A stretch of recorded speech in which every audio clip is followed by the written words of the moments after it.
ঘন অরণ্যের পাশে ছোট্ট গ্রাম নিমাইপুর। গ্রামের শেষ প্রান্তে এক কুঁড়ে ঘরে বাস করত রমেশ আর তার স্ত্রী মায়া। রমেশ ছিল গ্রামের সেরা কাঠুরে। প্রতিদিন ভোরবেলা সে কুড়াল কাঁধে বনে যেত। সন্ধ্যায় ঘিরে আনত জ্বালানি কাঠ। একদিন অকাল বর্ষণে ভিজে রমেশ বনের গভীরে এক অচেনা পথে হারিয়ে যায়। হঠাৎ তার কানে আসে এক করুণ গোঙানির শব্দ। গাছের ফাঁকে দেখে একটি প্রকাণ্ড হিমালয়ান ভালুক পাথরের নিচে আটকা পড়েছে।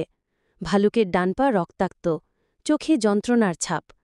সর্বনাশ, ভালুক তো মানুষ খায়। রমেশ পিছু হটতে যায়, কিন্তু ভালুকের চোখে দেখে অনুরোধ। মনে হয় যেন ভালুকটি কাঁদছে। রমেশের হৃদয় কেঁদে ওঠে। সে ঝুঁকি নিয়ে পাথর সরিয়ে দেয়, নিজের লুঙি ছিঁড়ে ভালুকের পা বাঁধে। পরের কয়েকদিন রমেশ গোপনে ভালুকের জন্য খাবার আনে, ভেষজ লাগায়। আশ্চর্যের বিষয়, ভালুকটি তার প্রতি একদমই আক্রমণাত্মক নয়, বরং রমেশ এলে আনন্দে লেজ নাড়ে। 15 দিন পর ভালুকটি সম্পূর্ণ সুস্থ হয়। এক সকালে রমেশ দেখে ভালুকটি তার সামনে মাথা নিচু করে কিছু বলতে চাইছে। ভালুক পিছন ফিরে হেঁটে যায়, ইশারায় রমেশকে ডাকে। অবিশ্বাস্য এক দৃশ্য অপেক্ষা করছিল রমেশের জন্য। বনের সবচেয়ে গভীরে একটি প্রাচীন বটগাছের নিচে জ্বলজ্বল করছিল সোনালি রঙের অদ্ভুত ফল। ভালুকটি একটি ফল পেড়ে রমেশের হাতে দেয়। ফল খেয়ে রমেশের মনে হয় যেন তার মাথায় আলো জ্বলে উঠল। সে হঠাৎ বুঝতে পারে গাছপালার ভাষা, পশুপাখির আওয়াজের অর্থ। বাড়ি ফিরে সে দেখে তার চোখের সামনে গ্রামের সব সমস্যার সমাধান ভেসে উঠছে। গ্রামের মোড়ল রাগে ফুলে যায় যখন রমেশ জলের সমস্যা সহজ সমাধান বলে দেয়। গ্রামের ওঝা হতভাগ হয় যখন রমেশ ভেষজের সঠিক ব্যবহার শেখায়। ধীরে ধীরে রমেশ হয়ে ওঠে গ্রামের প্রিয় ব্যক্তি। রমেশের ভাই শ্যাম ছিল সম্পূর্ণ বিপরীত চরিত্রের। সে সব সময় সহজ পথ খুঁজত, পরিশ্রমে বিশ্বাস করত না। রমেশের হঠাৎ পরিবর্তন তাকে পীড়া দিত।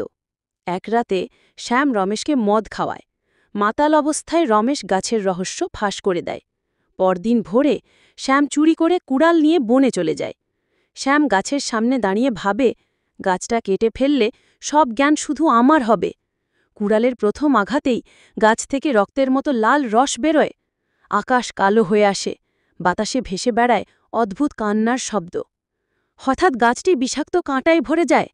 শ্যামের হাতে কাঁটা বিঁধতেই সে বিকট চিৎকার করে ওঠে। তার মুখ দিয়ে ফেনা বেরোয়, চোখ উল্টে যায়। ভালুকটি তখন রমেশকে নিয়ে আসে। রমেশ দেখে গাছটি মৃতপ্রায়। ভালুকের চোখে অশ্রু। সে ইশারায় বোঝায়, তুমি লোভে তোমার ভাইকে হারালে, আমি আমার গাছ হারালাম। শ্যাম পাগল হয়ে যায়। রমেশ তাকে সারায়, কিন্তু গাছটি চিরতরে মারা যায়। ভালুকটি বনের গভীরে চলে যায়, আর কখনো ফিরে আসে না। গ্রামবাসীরা শেখে: 1. প্রকৃতির দানকে সম্মান করতে হয়। 2. লোভ সর্বনাশ ডেকে আনে। 3. প্রকৃত বুদ্ধি আসে নিঃস্বার্থ ভালোবাসা থেকে। রমেশ এখন বাচ্চাদের শেখায়, ভালুকের বন্ধুত্ব ভুলে যেও না, প্রকৃতিকে ভালোবাসো। বনের দিকে তাকালে আজও মনে হয় কোথাও না কোথাও সেই ভালুকটি তাদের দেখছে।